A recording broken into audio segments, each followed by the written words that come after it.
He's a major contributor. He was a major contributor. Please, this is where your journalism fails you. Moving to the borders, the situation at the border quite dire. It is quite a serious situation. How is Professor Yunus looking at containing this huge problem and tackling this challenge?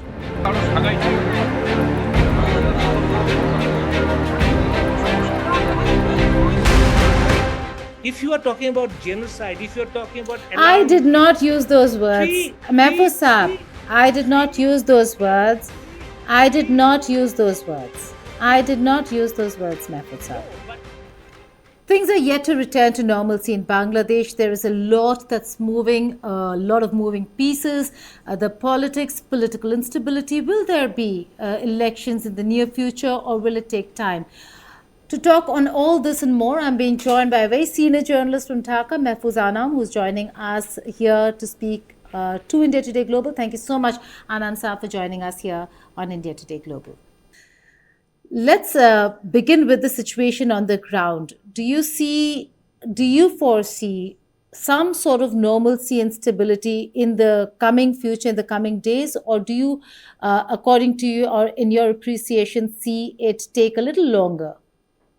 Things are getting stable comparatively, but what we are now noticing is that, in the bureaucracy, in the police, people are coming out and saying that we have been deprived of our promotion, we have been politically, victimized, so we need our promotion, we need our job back, things like that. So that's a bit of a new phenomenon which was not there in the last 4 or 5 days. But yes, we are moving towards stability. The advisors are taking their ministries and making statements and policy directions. For example, we have the finance minister who has made some steps, taken some steps. The new governor of Bangladesh Bank, he has initiated some reforms. So yes, we are getting around, but we have to see this in the background of a tremendous vacuum, because after 15 years of Sheikh Hasina's rule, there were many political appointments which are now being questioned. Some of them have resigned from their post on their own. So there is a lot of gaps here and there. Today, the government has announced a policy of, if you like, replacing elected mayors in the cities, and then at the lower tier, the Awami League representatives, they have been replaced by government officials. So these are all new things which both has the potential of bringing in more stability, but I would also say that uncertainty, a bit of it looms in the air. Right. Now, we do know, Mahfuz Saab, there is a lot when it comes to conspiracy theories, conspiracy theorists. The fact that Bangladesh and the story of Bangladesh today is about the people of Bangladesh, but how much credence or credibility would you accord to stories about external hand in the ouster of Hasina government, that there were external forces that worked to ensure that Hasina no longer is in government, and certainly not in the country as well? Well, if I may be so bold as to say that about the external hand, we have heard it more and more from the Indian media than from we are hearing it within. Now, maybe you are better informed, but so we are not. But from the very beginning, we have heard about American hand, Pakistani ISI hand, not much about China. So the fact that this student revolution, which was later joined by people en masse, is something quite extraordinary. Now, usually opposition political parties launch a movement in which the ruling party succumbs or makes some changes. But this was no political party. Maybe they used it in the end, but no political party was instrumental in bringing this about. It started off as a student movement, and then it was joined in by the people, and finally everything became highly tense when government started firing on the students. Within a matter of 7 days, we originally thought that it was 200 plus. Now the UN has made an estimate of 600 within a matter of 10 days. Now, really, madam, if you look at even in your country, I don't think in South Asia, any country, the government killed through police firing about 600 people within a matter of 10 days. That's It true. just doesn't exist.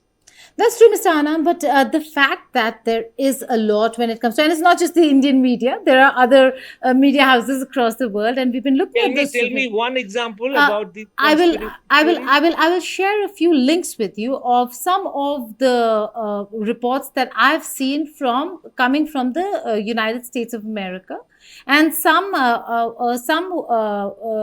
who work on a freelance basis. But the detailing of what really happened, Norton is one of them. Benjamin Norton, if I'm not wrong, is one of them. I, The I have seen a detailing, few. the I detailing have of seen. Yeah, Yes, just please go ahead. the detailing of the story in terms of, and we're not saying that this is not a movement. The fact that Sheikh Hasina got so many things wrong in her past two terms, and the fact that as a very important neighbor, India failed to really show her that, or did, turned a blind eye to what was happening in Bangladesh, certainly are questions that need to be answered. Having said that, there are reports of how the students' bodies were engaged by Donald Lu, the US Assistant Secretary of State for South and Central Asian Affairs, with photographs, so on and so forth. Then there are WikiLeaks cables from 2007 2008 on how Professor Yunus was engaged by America, and how he also sought help from America when he was in trouble with the Grameen Bank vis-a-vis Sheikh Hasina. All those details out, and then you see the students' body, the very same students who in the recent past were part of the protests and led the protests, nominated Professor Yunus as or recommended him as chief advisor. So the detailing of the documents, and we're just saying these are documents, one can put two and two together, which would mean nothing, or there could be some substance to it. But as somebody who has been on the ground, has seen the politics of Bangladesh, would you say that all this is absolutely rubbish? No, you can always build a narrative. You just said that Professor Yunus has been, very close links with America and all that. But Professor Yunus has been awarded several times by the government of India. Absolutely. He's highly respected in India. He has he has received awards from Mr. Manmohan Singh, I think from also Mr. Modi. So you're not focusing there. He's one man who has received awards from Japan, from China, from Saudi Arabia. His idea is now replicated in 78 universities of the world, where there is a department called, social.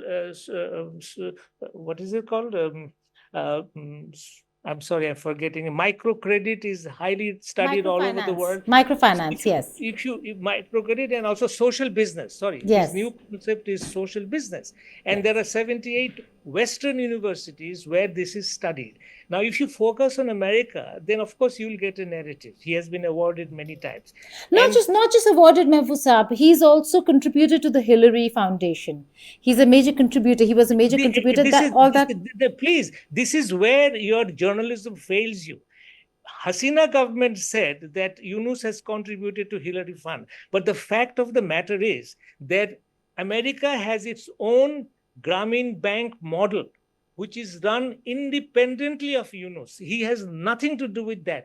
That is microcredit company or microcredit experiment. They donated to Hillary Fund as a American institute. Why is Mr. Yunus dragged into it? Okay. I mean, Hasina government dragged it, and you are doing the same thing. No, I'm just Yunus going. had nothing. No, no. Excuse me. Yunus had nothing to do with the contribution to Hillary campaign. No, Mahfuz Saab, I'm just asking you based on the reports that I saw, the WikiLeaks cables. I'm not, in fact, I've interviewed Professor Yunus. I'm not alluding anything to Professor Yunus. No, but if you I'm pick just your seeking facts, if you clarification. pick your facts selectively, then a certain narrative is produced. And they are not wrong, but they are selective facts. And that is where I'm so sorry to say I'm a great admirer of Indian heritage, Indian intellectual heritage. I have so many friends in Indian journalism and editors, but you are all falling into the trap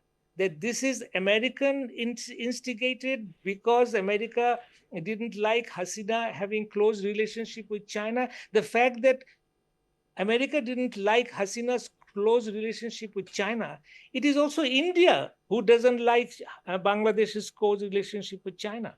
I mean, you are not making that fact. India is not very happy, as to best of my knowledge, that Hasina moved so close to China, No, and there are so much I've of made, when investment in I've Dhaka. done stories, Mahfuz Saab, and I've done it. This was only a question so that there's clarification and our viewers are able to understand what's the truth on the ground. These are narratives that come from various quarters, but the truth on the ground is. Sorry, madam, can you speak a little louder? I can't hear you. I'm saying, Mahfuz Saab, I was asking you these questions only because our viewers should understand the truth on the ground. That there can be narratives, there can be a lot of reports, but somebody like you can actually put things in perspective, which is why I'm posing these questions, not because I believe them or not because it is the truth or the reality, but just to put things in perspective. There's also a lot when it comes to the entire narrative, that narrative building that we've seen of the United States of America and China. Now we've seen and India can be a player here, but the fact that there is this war for supremacy in the region, and we've seen US and China play it over and over again in many countries. But in this case, even if it was not an external hand, the fact that the United States of America somehow feels vindicated over here, can that really be the case, or has US been played by Beijing? Okay, let me ask, why should America feel vindicated? Only on the fact, Mahfuz Saab, only on the fact that they have been for a very long time, and very sincerely so, have been questioning Sheikh Hasina's human rights records. Only on that fact. So has been EU. EU as a conglomerate, as a group of countries, have been very critical. Okay, then the West. Human rights. Then I'll say the West. Human rights issues. Then I'll say the West versus China, and the fact that it is not the same when it comes to China's reactions to either Sheikh Hasina or Bangladesh, for that matter. But do you think, in the long run, it is the West that will get played? Okay, now you are taking a look at in a geopolitical terms. Yes. And China, India. Well, facts will be revealed in the future, but as of now, as an editor of a Bangladeshi newspaper, I see it as an internal event. In fact, it has taken us by surprise also. I mean, I am the editor of a paper, but I had no clue that Hasina is going to fall in such a dramatic manner. So we were taken by surprise. I think Hasina herself was taken by surprise. India was taken by surprise, because once something happens internally, see, what is happening in my view is that Hasina cut herself off a feedback mechanism, that the ground was shifting from under her feet, something that she never thought possible or realized. And that is what happened. I mean, the enormity. I don't know if you saw the. Absolutely, we did. You have seen the footage of people on the street. Now, America can't bring so many people out in the street in Bangladesh. Neither can India. Only people of Bangladesh can do it. So I would plead with you that, yes, keep your eyes and ears open about geopolitics, about what China is doing and America is doing, but do also keep an eye on what is happening on the ground in Bangladesh.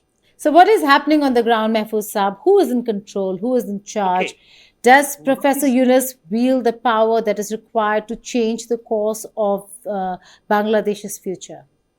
Well, the fact that Professor Yunus is on the scene now is the reason is that he's the only person who has a image that touches most people in Bangladesh. Through his microcredit program, he has touched the lives of millions and millions of poor people.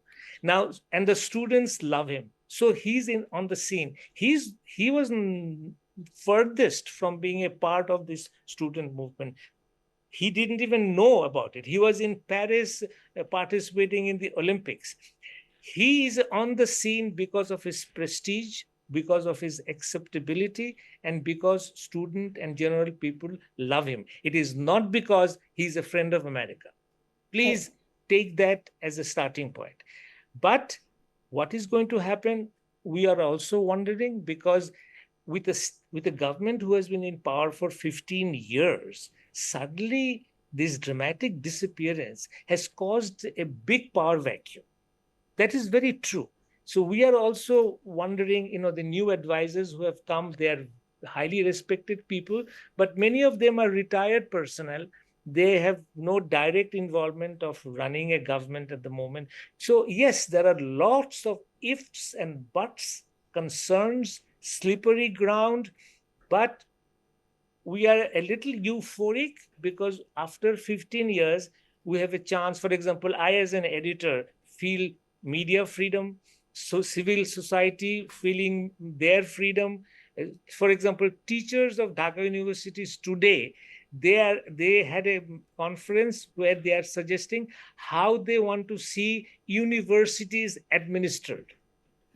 So all of these voices are coming from many, many places. How it will be played out, I will not pretend to know, but there is a lot of energy out there, a lot of expectation out there.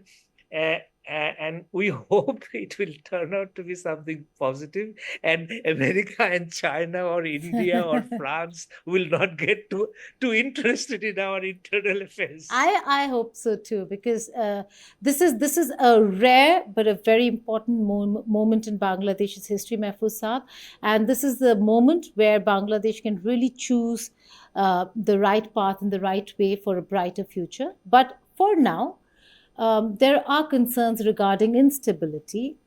Violence continues in the streets. But more than that, let's just focus a bit on political persecution. While Sheikh Hasina and her government has been accused of, and rightly so, because we see a lot of leaders now being taken out of secret detentions, we now see the other side also targeting Awami League leaders, that there is persecution of those of the other side as well.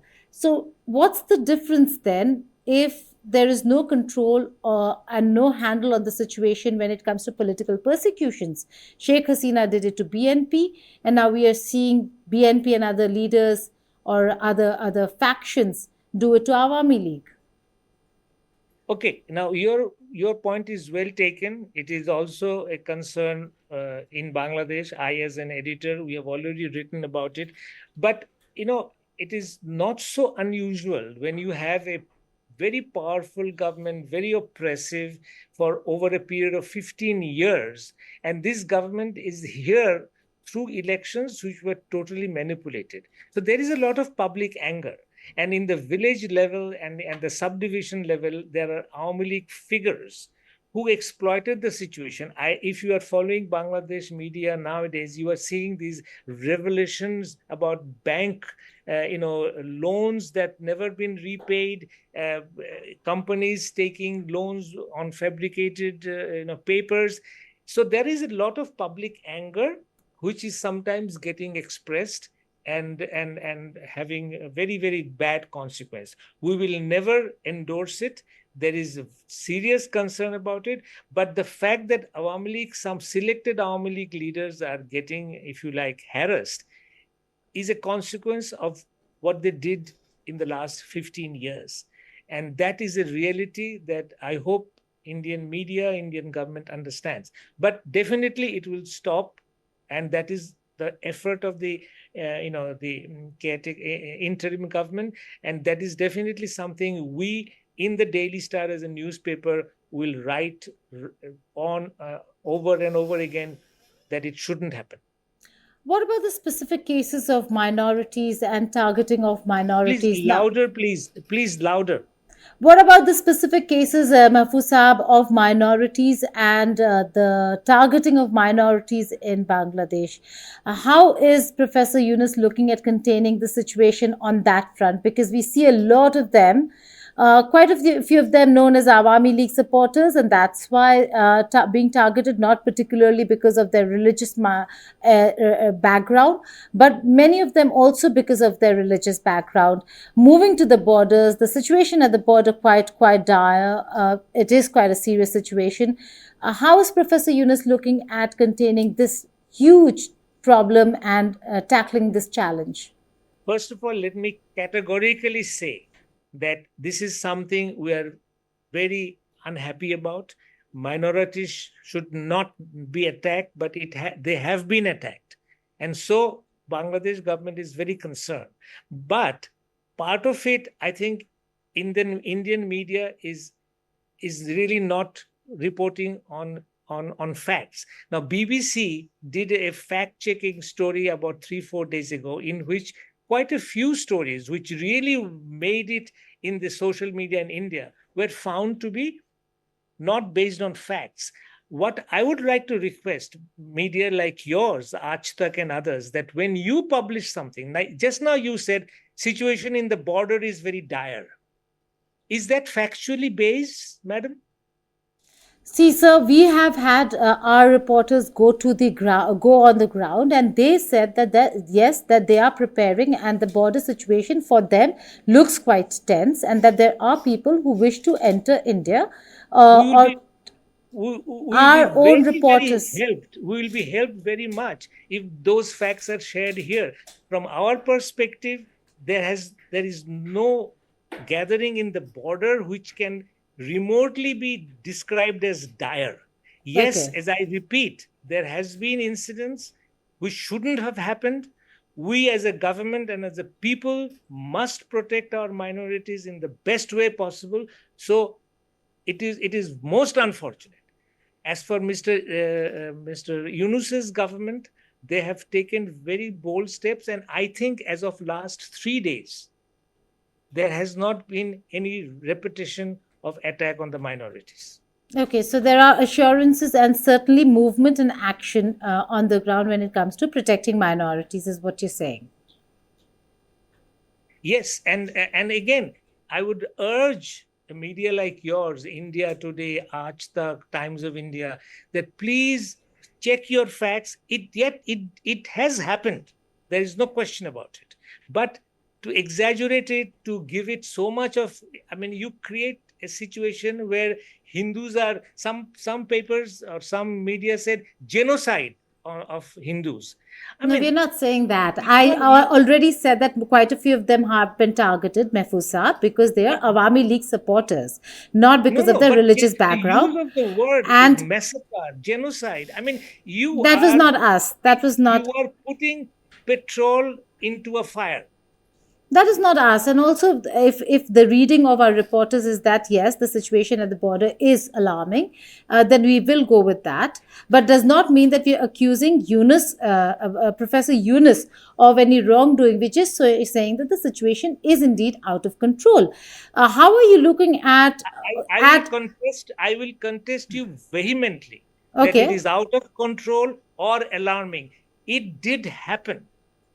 Okay, that's I think about 200 or 250 instances did occur.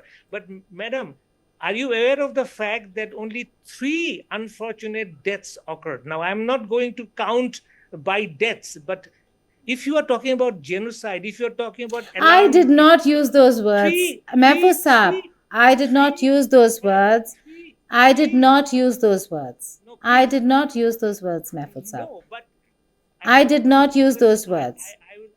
you just said situation is I alarming. said yes, but I did not say that it led to Why is it deaths. alarming? Can you give me I some substance? even the instances of the temples being vandalized, having people go chittagong, This the kind this of this the stopped about 3-4 days ago Might already. be. Mehfoosa might be. I'm only asking you about the situation that happened. But your I'm not question, the saying that it's framing, continuing. the I, Listen, I'm a journalist Mahfuz also. Mahfuz, I've I spent did my not whole life use, doing I journalism. did not Your use the words framing that of the question, your you framing of the you can question say, you is can not say what you objective. want, might be, because I'm talking about how my reporters who have traveled to the border areas have come out and have come back and reported. So we'll go by what our reporters are saying, but not once did I use the words that you're using. I did not say that. Having said that, how, what's your reading of the role that Jamaat now will play maybe in Bangladeshi politics? Will the ban on them be lifted? Okay, now you probably are not aware that Jamaat was allowed participation in politics for many years after Bangladesh was born. Yes. And moment every time we have had an election where Jamaat participated, they never got more than 4-5% of the vote. So I think that by letting them participate in the election, we get more strengthened by the fact that their political base is so weak, only 4 to 5% of the votes. But since they have been, like, in a way banned, not officially, but under Awami League, they were totally made inoperative. I Hmm. think by forcing them under the underground, we gave them more scope to organize. But if they are allowed to openly participate, I think it will be revealed that Bangladeshi people do not support Jamaat in any way. Well, that we know, but I was just talking about what is the kind of level of participation that we'll see of the Jamaat. Should they return? Should they return to the political spectrum? I cannot speculate what the government is thinking, but I think there will be a restoration of Jamaat being allowed to indulge in politics. They will be allowed to participate in elections, and they will be allowed to float candidates. And I believe that in Bangladesh, people having the belief that they do, that Jamaat will never get more than a certain percentage of votes. That's good to know. Well, it's for the people of Bangladesh to decide, and like you said, Bangladesh has always chosen much more secular forms, so to say, rather than more radical forms of organizations and parties. Having said that, there is potential in the future when it comes to leaders and students. Who do you think, in the student bodies and the student leaders could really be names that would shine bright in the political future of Bangladesh? Well, students have been amazing. Right now, there is an information advisor. His age is 26. So he's my minister. I have been editor of Daily Star for 31 years. So I am going to talk to him as my minister. Okay.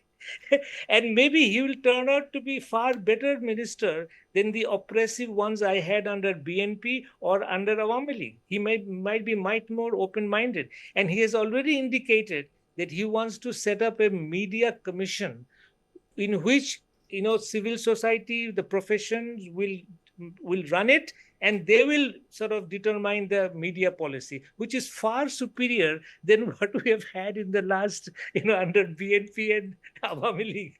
That's true, but also will they form a different separate party from the traditional Awami League and the BNP? Should the elections be announced sooner than Well, later? there is a lot of speculation about it, and I, as a journalist, I would welcome such a move because we have been stuck in this BNP Awami League politics for the Absolutely. last 33, 40 years. And if there has really not been any, there was, of course, there was a Jatiyo party made of Ershad. So maybe we should have a new, fresh, young political party which will take us out of this bipolarity of Awami League and BNP. Well, again, it'll be great for Bangladesh to see the change. Like I said when I began, that this is a moment for Bangladesh in history which comes very rarely, but surely so for Bangladesh to turn its future around. Having said that, what are the chances of a BNP Jamaat combine to take power in the elections if there is no Okay, other alternative? right. Now, even, I mean, if you look at Bangladesh's election pattern, it is that once BNP is in power, they are usually voted out. and one Awami League is in power, they're usually voted out. This has happened from 91 to 2008. 8. Then Hasina came to power and she changed the rules of the game. She abolished the caretaker system, and she has been in continuous power for the last 15 years. Yes. So if I take the public mood, anti-incumbency, corruption and all that, then I'm quite certain that Awami League is likely to lose. And if they lose, the next biggest party is the BNP. However, Professor Yunus has said that reforms will be the first priority, and the political parties have acquiesced to that idea. So I think that caretaker government will be there for the time, and election will be held after that. And by that time, hopefully, the students may form a political party and they may give a good run for the money. That's good. He should actually give them time. He should give them time to really form themselves, to become a cohesive force. Yes. Right. They're full of fresh ideas, about governance, about constitution, about education. I mean, believe me, they're so many years younger than me, but when I hear them talk, I just get fascinated. And by the way, in the student movement, the participation of women will make you proud. I mean, these young girls were out in the streets at 1 in the morning, 2 in the morning, 12 at night, and no incident of sexual harassment occurred. Yes. I mean, literally lakhs and lakhs of students, in which there are at least 10, 15,000 young girls participating, and they were in the forefront. And yet there was no bad incident. So all of these indicate a new generation of younger people who are fed up of our traditional politics, Awami League, BNP. They want a changed Bangladesh, a modern Bangladesh, a progressive Bangladesh. But whether we will succeed is a big question, because we also, just as we have a big record of mass movement, toppling autocracies, toppling military governments, we also have unfortunate record of missing opportunities. Right. After Bangladesh, after liberation in 71, we should have had a much better Bangladesh. We shouldn't have had military interventions, but we had. We shouldn't have had the assassination of the father of the nation, but we had. Then in 1991, public demonstration toppled the government of autocrat Ershad, General Ershad. We should have had a better Bangladesh 91 onwards, but we didn't. So yes, we have a lot of potentialities for change, but we also run the risk of failure as we did in the past. Also, Mahfuz, one very important thing, one can write of Hasina, but the fact that Sheikh Mujibur Rahman's statue was brought down, that his memorial and his home were completely burned down. What was your reaction when you first saw those visuals? I felt very sad. I'm a personal great admirer of Bangabandhu for his role. But there is a big but. Hasina overplayed her father's role. Bengalis by nature do not like personality cult. So for the last 15 years, such a cultism was in vogue. I mean, his most famous speech, the 7th March speech, I was there physically when he gave it. A brilliant speech. But it was played 1 million times. Every event, it would be all over the city, played over the mic. And then everything, nothing happened in Bangladesh other than Sheikh Mujib. Nothing happened in Bangladesh ever other than Sheikh Hasina. I mean, this personality cult was a misreading of the Bengali psyche. Bengalis do not like personality cult. And she fell into that trap. So yes, I was very hurt, sorry to see the statues denigrated, and it shouldn't have happened, but Sheikh Hasina created a personality cult that ultimately did great damage to her father. She shouldn't have done it. You think if BNP comes to power, or if any other party, including the students' body, if they form a party, political party, if they come to power, that there will be restoration of Sheikh Mujibur Rahman's contributions, his memories, anything of the sort? Because I don't think it could happen under BNP. Yes, listen, what we had seen, that when BNP came to power, Awami League and Sheikh Mujib disappeared. And when Awami League came to power, BNP or its founder, General Zia or Khaleda Zia, disappeared. This has been, a fractured politics. History has been distorted.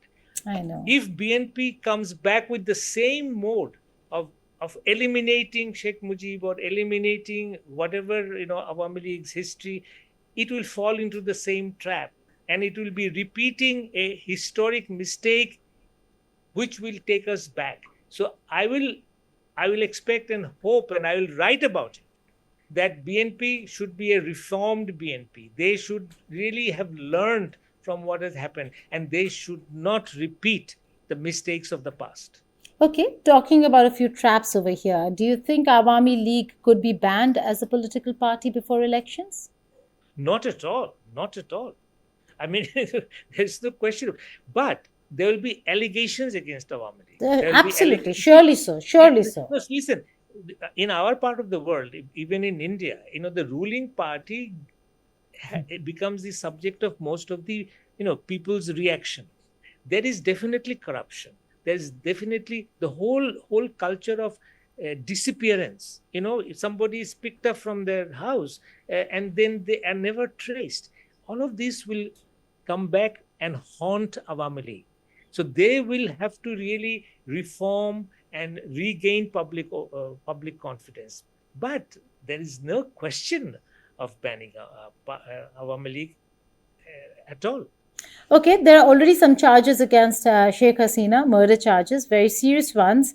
And if these charges continue to grow, is there going to be a point in time that, let's not talk about elections or the new political party, is there going to be a point in time where the interim government itself seeks extradition of Sheikh Hasina, and will that make the whole India-Bangladesh relations, will it put the relations in a tight spot? It is a concern I also share with you. There are public demands, group demanding she should be brought back and tried and all these things. And of course, murder charges will come because it happened under her watch. Yes. It was her police, home ministry did the fighting. Actually, if I may, her 15 years of rule, accumulated criticisms, corruption, cronyism, all that. But it is really the last 10 days of her rule from July 15th to August 5 that truly transformed her image.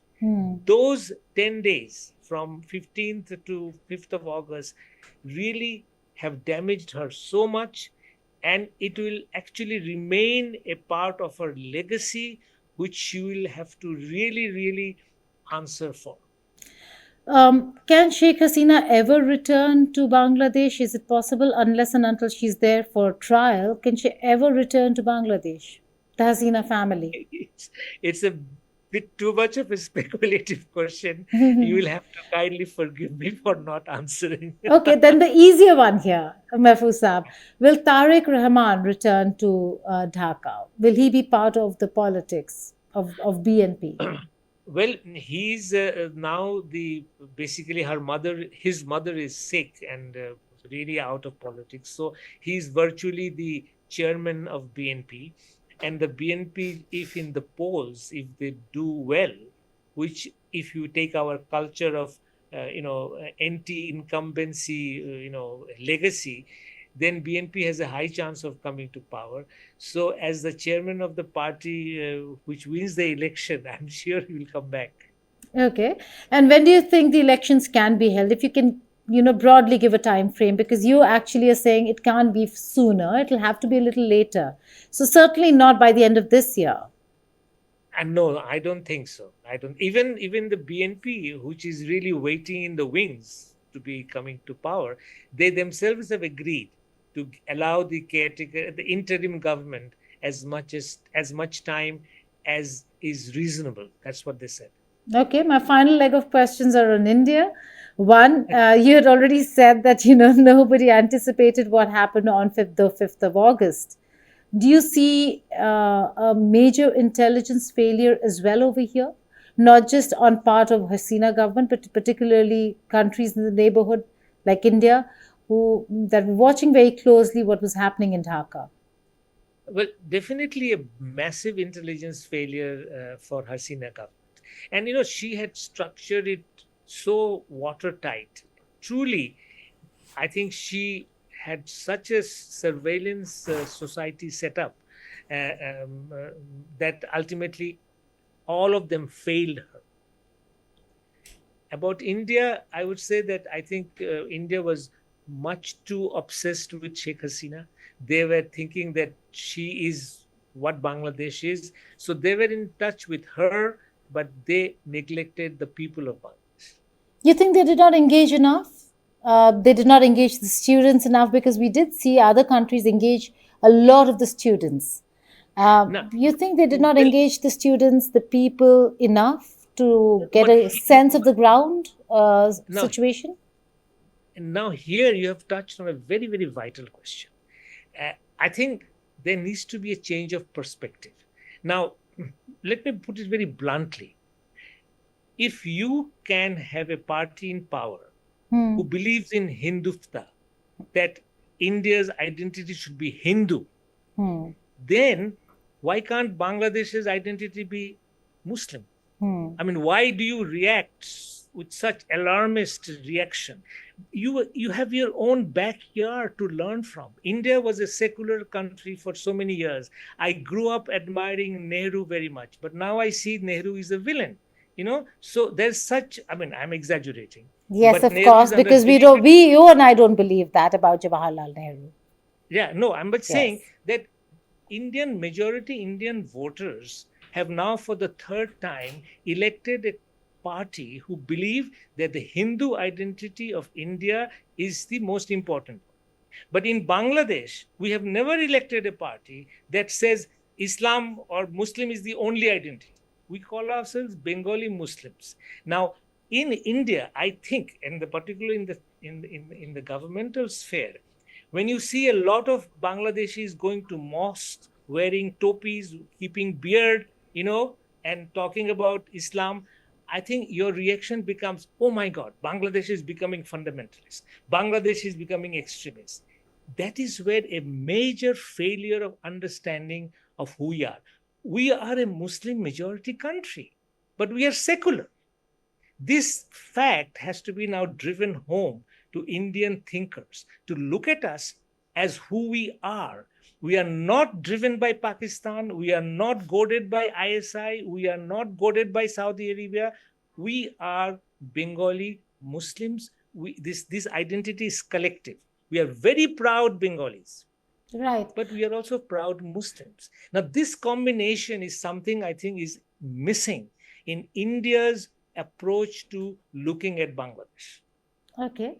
Not every Indian thinks like that. For us, we have a lot of brothers and Please, sisters over louder, here. please. I said not every Indian Mehfoosa thinks like that. We have a lot of brothers and sisters over here who are Muslims, and we honor No, and I'm talking respect them. about majority But vote. I mean, yes, majority of Indians have voted to BJP to power, and it is their right. I respect it very much. but in future, do you see ties with between India and Bangladesh better, or do you see it slip further from where it is right now today, given that they are hosting Sheikh Hasina and that she has nowhere else to go for now, it seems. Now, I think hosting Sheikh Hasina should not be a priority in your mind. I think we will all understand. I mean, she has nowhere else to go, and India is our neighbor. That is really not either the beginning or the end. I assure you, madam, that the 53 years of our independent existence has convinced us that relationship between Bangladesh and India is vital. I mean, it has to be relationship of friendship, but it has to be a relationship of win-win. You win as a friend, I win as a friend. And for it, I very, very deeply believe that the relationship will improve. But it has to improve on the understanding of both friends. Now, if you don't know, I mean, if you don't take me as who I am, Mahfuz Anam, a proud Bangladeshi and a proud Muslim, and I don't take you as who you are, then our friendship cannot develop. That's right. You think there would be red lines? There would be certain demarcations in terms of how Dhaka is now going to deal with New Delhi? No, I think Professor Yunus is a very wise man, and he has a lifelong connection with Indian intellectuals, Indian leaders, as I said, Manmohan Singh and Mr. Modi also. So I expect the most balanced and most wise relationship. But in that relationship, you also have a role. Right. It's not only Bangladesh's responsibility to have a friendship relationship with India. You have a responsibility. And believe me, if I may be very frank, that the way you have reacted to this toppling of Sheikh Hasina so far didn't really give me evidence or confidence that you are looking at it with an open mind. That's a very important statement that you make. I hope New Delhi is listening to what you have to say, Mahfuz Saab, because this is important. It's an input that India should be taking very, very seriously. But before, again, my last question to you before I let you go, this has been a very interesting conversation. Has there been engagement that you see now between the Indian mission and the interim government to an extent that you can see some positive way forward for the two sides? Okay, the Indian High Commissioner, whom I know very well, I respect him. He has already met Professor Yunus formally, and Professor Yunus had a talk with Prime Minister Modi. So there are already these vital links starting. But let me end with the same point which I think is vital, that India should not, I mean, I'm repeating, I've said it in Absolutely. another Please, interview, so Mahfuz I Saab, forget. repeat it. Yeah. So India should not see Bangladesh through the prism of Sheikh Hasina's narrative or through the prism of religion extremism. They should see Bangladesh through the prism of democracy. Through the prism of democracy, a very vital statement coming in from Mahfuz Anam, who is a very senior journalist speaking to us from Dhaka. Mahfuz Saab, thank you so much for joining us here on India Today Global. I'm sorry, I have been a bit aggressive sometimes. It was really nice. It was really nice to have you have a voice that exactly knows what it wants to say. So thank you so much for doing it. Thank you so much. Thank you.